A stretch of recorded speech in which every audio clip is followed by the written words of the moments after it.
My name's Kevin, I'm 27, and up until about 2 years ago, I still held out hope that my family would eventually come around and see me as more than the convenient scapegoat they molded me into. But people don't change just because you hope they will. Sometimes they double down, and when they do, all that's left is for you to stop hoping and start remembering who you are. I grew up as the oldest of three. Then came Rachel, the golden child, and Eric, the accidental caboose who was too young to matter in any of the family politics. From the outside, it probably looked like we were close. Family holiday photos, polite comments on Facebook, the usual digital facade. But behind the scenes, I was the one expected to clean up everyone's messes. When Rachel crashed her car in college, I was the one who drained my savings to help her keep it quiet so she wouldn't lose her internship. When mom forgot to pay the electric bill 3 months in a row and tried to blame it on Eric playing video games, I quietly covered it. No thank you, just a head tilt and a vague, well, that's what you're supposed to do for family, right? I kept doing it for years. Every favor, every dollar, every piece of emotional labor, I gave it without a fight. I thought that maybe, just maybe, if I kept showing up, they'd finally see me as someone they could be proud of. That illusion shattered last November on what should have been a normal afternoon. Rachel had just gotten engaged to her longtime boyfriend, Brandon. We weren't close, but he always struck me as one of those harmlessly bland types. He wore boat shoes to Thanksgiving and said things like, "Killer spread, Mrs. C." Still, I was genuinely happy for her. I thought this might be the moment we all turned a corner. I texted her congratulations, offered to help however I could, and even volunteered to handle their honeymoon costs as a wedding gift. She responded with a half-hearted THX, and I didn't think much of it. Then, 2 weeks ago, I got a call from mom while I was wrapping up work. I still don't know if she meant to let the venom in her voice slip through, or if she genuinely didn't care that I heard it. "Don't even think about showing up to the wedding," she snapped before I could say hello. "Rachel's finally going to have the perfect day she deserves, and we're not going to let you ruin it." I was quiet for a second, trying to figure out what she was talking about. I wasn't planning on making a speech or doing anything flashy. I was just going to show up, clap at the right moments, maybe hug a few people. "Ruin it how?" I asked slowly. Her voice dropped into that sickly sweet tone she always used when she wanted to disguise something cruel. "Kevin, you've never exactly looked the part. You know that, right? You always dress like you're going to a job interview, and not a good one. And the way you hover around, it's off-putting. Rachel doesn't want you in the photos. She asked me to tell you, and frankly, I agree." I couldn't breathe for a second. It felt like my ears were ringing. All the years I'd bent over backward for them, all the effort to be supportive, and now I was being told I didn't even deserve a seat at the wedding, that I'd somehow ruined their perfect little family image by simply existing in the background. I could hear Rachel's voice in the background too, light, dismissive, laughing like this whole thing was some kind of inside joke. "Tell him he can send a gift though," she called out. "He's still good for that." I didn't raise my voice. I didn't yell or defend myself. I just smiled. It was the same smile I used to give my boss when he tried to dump his work on me. The one that says, "You have no idea what I'm about to do." "Sure," I said, my tone light. "I understand." She hung up without another word. I opened my laptop, logged into the joint account I'd set up for the honeymoon gift, and reversed the transfer. $4,200 back into my pocket in 5 seconds. I took a screenshot of the reversal and texted it to mom with a simple caption. I wouldn't want to ruin anything. No reply, but I know she saw it. She always reads messages obsessively. Now here's the part they really don't know. Last year, I quietly invested in a chain of mid-tier venues that were struggling post-pandemic. One of them happened to be the exact location Rachel bragged about booking on Instagram. Lakeview Ridge, the one with the big white gazebo and overpriced brunch menu. The moment I recognized it in her post, I double-checked my emails. Yep, it was under our portfolio. Not only did I partially own it, I had final sign-off power on all large events held there, including, say, weddings. At first, I considered pulling the plug immediately, just canceling the booking, watching them scramble. But that felt too easy, too quick. They wouldn't feel it. They wouldn't understand it. I wanted them to stew in their own smugness a little longer. I wanted them to post their countdown stories, their dress fittings, their seating chart arguments. I wanted them to laugh behind my back just a few more times. So instead, I've been watching, patiently, waiting. I made a few quiet calls to the event coordinator at Lakeview Ridge, asking to be notified if there were any concerns or issues with the Carsons' wedding reservation. I reviewed the contract, and let me tell you, it's airtight, except for one tiny clause buried deep in the fine print. Full payment is required 10 days before the event, or the booking is considered forfeited. Not delayed, not postponed, forfeited. The wedding is in 12 days, and as of this morning, no final payment has been submitted. I didn't need to do anything yet. Just wait, watch. Let them keep treating me like a footnote, like a burden they'd rather crop out of the pictures. Let them keep smiling for the camera, completely unaware that the floor they're standing on was laid by the one person they deemed unworthy of standing beside them. It was amazing how quickly people forgot where their money came from once it was no longer being handed to them in silence. I hadn't heard a single word from Rachel or my mom since that phone call. Not even a half-hearted, "Maybe you could come to the rehearsal dinner," as a peace offering. Nothing. Just silence and smugness. But that's the thing about silence, it lets you hear everything they don't say out loud. I spent the next few days doing something I hadn't done in a long time, living my life without them. I hit the gym again, cleaned up my apartment, took myself out to dinner. For once, my phone wasn't blowing up with requests for favors or emergency money transfers. It was peaceful, quiet in the kind of way that feels earned, like the calm before a controlled storm. But then, 5 days before the wedding, I got a notification from the venue's coordinator, Amy. She's been with Lakeview Ridge for years and has seen more family meltdowns than a therapist. She's sharp, composed, and a little too observant for her own good. Her message was short and polite, but the subtext was crystal clear. "Hey Kevin, just checking in. The Carson party still hasn't submitted the final payment. I've sent 2 reminders with no reply. Let me know how you want to handle it, since it's close to the deadline." I called her back that afternoon and we talked through it. I kept my tone casual, professional. "If it's not paid by the deadline, we'll consider the booking void per policy. Just follow the contract." Amy hesitated. "You sure? I mean, they're really banking on this thing. They've got like 15 vendors scheduled, a whole live string quartet, and there's talk of releasing doves during the vows." I smiled faintly. "Doves, huh? Classy." She laughed quietly. "Okay, I'll follow protocol. Deadline's in 2 days. Now, I could have warned them.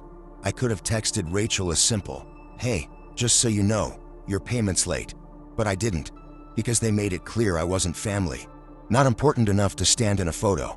Not important enough to warrant a chair. Just a walking wallet with a pulse. And that's when I decided I wasn't going to interfere.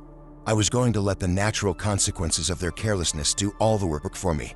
On the morning of the deadline, I took the day off work and treated myself to a good breakfast, eggs, coffee, extra crispy bacon. I checked my email around noon. Still nothing. No payment. No message. No Hail Mary, "Oh my God, we forgot." Just radio silence. That night, Amy marked the booking as canceled in our system. At 7:18 p.m., I got a call from a number I didn't recognize. I let it go to voicemail. 30 seconds later, another call. Same number. I finally picked up. "Hi, is this Kevin? This is Teresa. I'm Rachel's wedding planner." I nearly laughed. Of course it was. "Yes," I said, keeping my voice neutral. "So, we're just trying to sort out a minor issue with the venue. I understand there was some kind of system error and the final payment didn't go through. Probably a glitch with our account. But we were hoping to confirm everything is still on track for Saturday." I leaned back in my chair, glanced at the ceiling. No system error. The payment deadline passed last night. The booking's been released. Silence.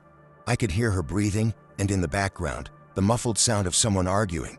Then her voice returned, thin and nervous. "But surely you can make an exception, right? I mean, this is a once-in-a-lifetime event. The bride's already got her gown, guests are flying in." "Teresa," I interrupted gently, "I understand. But the contract is the contract. If they wanted it locked in, they should have paid on time. We've been more than generous with reminders." She stammered a bit before trailing off with a shaky, "I'll talk to Rachel." The next call came less than an hour later. This time it was Mom. "Kevin," she barked, no greeting. "What is going on with the venue? Rachel is in tears. They said the booking was canceled because of you." I raised an eyebrow. "Me? I didn't cancel anything. The deadline passed. I just happened to know the coordinator." "You knew and you didn't say anything. You let this happen." "I let what happen?" You mean I didn't step in and cover for your mistake again? There was a beat of silence. Then her voice turned cold. Do you really hate your sister that much? No, I said slowly, clearly. I just finally decided to stop letting you all treat me like I'm disposable. You said I'd ruin the photos. So I took myself out of the picture. You always have to make it about you, she spat. No, I said again, quieter this time. You did. You made it about me the second you decided I wasn't worth a chair at your perfect wedding. I'm just following your lead. She hung up without another word. That night, I got a text from Rachel. No greeting, no emoji. Just this, you seriously couldn't have warned us. And then, a second later, wow, you're a bitter little man. I didn't reply. I didn't need to, because the next part, that was entirely in my hands now. The venue is gone. Their dream wedding had no foundation. Vendors were pulling out, doves were staying caged, and they still had no idea just how deep this rabbit hole went. Because while they were scrambling to find a last-minute location, I was sitting on a little secret. They thought the worst had already happened. They didn't realize that I wasn't done yet, not even close. The following morning, I woke up to a dozen new texts and 3 missed calls, 2 from Rachel, 1 from Brandon. The text ranged from thinly veiled guilt trips, "This is still family, Kevin," no matter what happened, to flat-out insults, "I can't believe you're so petty you'd sabotage your own sister's wedding." I read them all over coffee, scrolled through without reacting. They didn't know the half of it. See, Rachel and Brandon had spent the last year parading this wedding around like it was some royal event. Magazine-style engagement photos, a custom website with a countdown, a color palette with 4 shades of soft champagne. The venue wasn't just a pretty location, it was the entire brand. Lakeview Ridge was the backdrop in every one of their online posts, their Pinterest board. Even the RSVP envelopes had a watercolor painting of the gazebo. It was a curated fantasy, and they built it on borrowed money and other people's generosity, including mine. They hadn't told anyone I was paying for the honeymoon. They took the money, smiled for Instagram, and acted like it was just something Brandon pulled out of thin air. The worst part? I was proud of them. I actually wanted them to have a beautiful start. But apparently, the ugly brother didn't fit the theme. And now, with 4 days to go, the clock was ticking. They were scrambling to find a new venue, and I knew how that process looked from the inside. Nothing decent was available at that short notice, especially not one that could accommodate the number of guests they were expecting. Even if they found a backup, everything from their floral arrangements to their ceremony setup would have to be redone. And the real kicker? They bragged for months about the custom package they negotiated at Lakeview Ridge. What they didn't know was that the coordinator, Amy, gave them that rate because I told her to. I wanted to gift it without the awkwardness. Now that the booking was void, that rate was gone. If they did manage to rebook, it would cost them double if we let them back in at all. I got another call that afternoon, this time from Brandon. "Hey, Kevin, listen, I know there's been some tension, but I wanted to clear the air, man to man." I said nothing, letting him twist in the silence. He cleared his throat. "Look, Rachel's been really upset. This wedding, it means a lot to her, to both of us.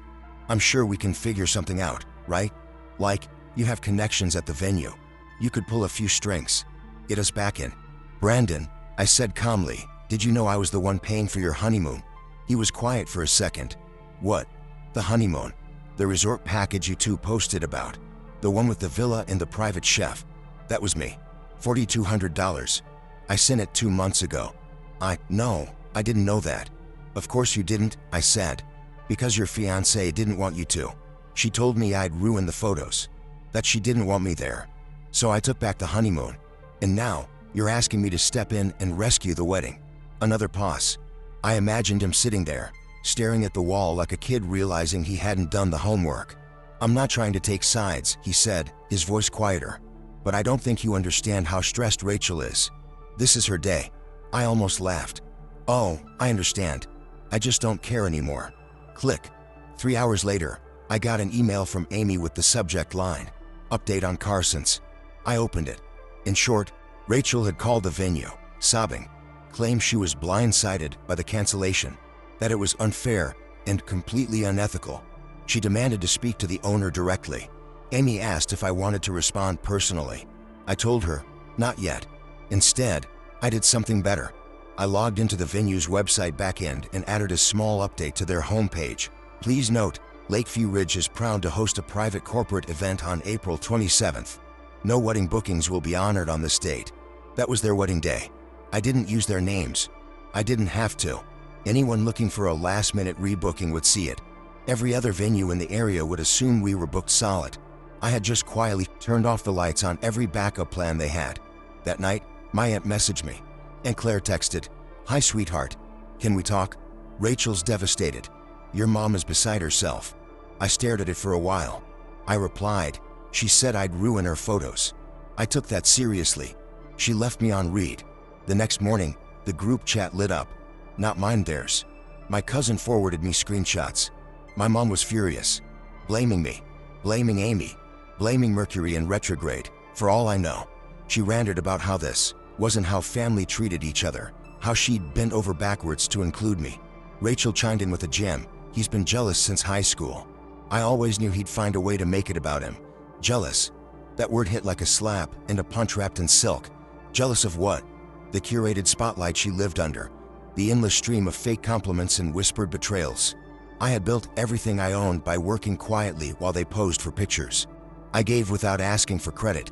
And now, apparently, I was bitter for not letting them set me on fire one more time. So I made a choice. I forwarded everything to Amy and said, "You can respond now. Tell them the owner reviewed the situation and denied the rebooking." Her policy. Then I picked up the phone and made one more call. A friend of mine named Carter runs a high-end catering company downtown. He owed me a favor. I asked him for a little something for Saturday. Nothing big, just a modest corporate luncheon. 10 people. Same day, same time, same venue. He laughed. "You want me to book the place out on their wedding day?" "Not just book it," I said. "I want photos. Instagram. The works. Tag the venue. Hashtag the event. Make it look like the best catered celebration of the year." He was quiet for a second. "Damn, Kevin, you're really doing this." I smiled. They asked me not to show up to the wedding, so I won't. But that didn't mean I wouldn't leave my mark. Saturday arrived with the kind of weather brides pray for: crisp air, not a cloud in sight, soft sunlight filtering through early spring leaves. The lake at Lakeview Ridge was still, reflective like glass, and the white gazebo gleamed against a backdrop of budding cherry blossoms. It was perfect, idyllic, and not at all what Rachel was expecting. I got up early that morning, not because I needed to, but because I wanted to savor every minute.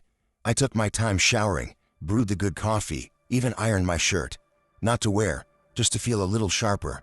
Then I sat by the window, phone in hand, watching the chaos unfold in real time. The first post came from a distant cousin, Rachel's college roommate. A confused selfie in her car. "Is the venue closed? Just got here and no one's answering the gate. Please tell me I'm not the only one who didn't get a cancellation notice." I sipped my coffee, refreshed the tag. More followed. Bridesmaids in full makeup, standing outside the locked gate with their arms crossed. Groomsmen in rental tuxedos, pacing beside parked cars. A flower girl asleep in someone's back seat, her tiara sliding off. They hadn't told anyone. That was the part one hadn't expected. I figured Rachel or my mother would have done damage control, at least sent out a mass text. But no, they were so convinced everything would work out, so sure someone, me, would swoop in to save them at the last second, that they hadn't even warned their guests. Entitlement turned to paralysis. Then came the post that made me laugh out loud. Lakeview Ridge, hosting a beautiful lakeside luncheon for a special team today. Nothing like a little sun, spring air, and great food to celebrate big wins. Hashtag private event, hashtag booked out, hashtag corporate luxury. 3 long tables draped in white. Crystal glassware. Waiters in black vests. A champagne pyramid. In the background, barely visible, but unmistakable, was Rachel's custom floral arch, now repurposed for our luncheon's dessert bar. The sign she had painted by an Etsy artist, "Forever Starts Here," was flipped and relettered by Carter's team to say, "Success starts here." I wish I could have seen her face. Around noon, I got a call from Amy. I picked up immediately. "Kevin," she said, barely containing a chuckle. "We have guests trying to climb the side gate." I laughed. "Please tell me that's a joke." "Nope. One of the groomsmen swears he knows someone inside." I told them the property is under private booking and that security has been notified. They bring the doves. Oh, yes. 2 handlers and a crate. They're sitting on the curb looking very confused. I chuckled again, slower this time. "You've been amazing, Amy. Really. I owe you big for this." "You don't owe me anything," she said. This is the best Saturday shift I've had in years. At 2:41 p.m., the inevitable happened. My mom called. I let it ring. Then Rachel. Then Brandon. Then my aunt. I didn't answer a single one. Instead, I opened the group text, the one I was still silently in, even though they'd stopped tagging me months ago, and typed exactly 2 words, "You're welcome." Then I left the chat. That night, I heard from Eric, my younger brother, the only one in the family who'd ever treated me like an actual person. He wasn't at the wedding. He called me the day after I pulled the honeymoon fund, said, "If they're going to act like you don't exist, I'm not pretending they're saints." He stayed quiet, respectful, but I could hear in his voice he'd had enough, too. His message was short. "Eric, I saw the posts. I don't even know what to say, but I'm proud of you." They needed to be humbled. "I'll call tomorrow." And for once, I felt it. Not just pride, not just relief, closure. Because here's the thing. People like Rachel, like my mother, they build their world on optics, on appearances, the seating charts, the dress fittings, the stories they'll tell over a drink in 5 years. What I gave them wasn't just a ruined wedding. It was a shattered illusion.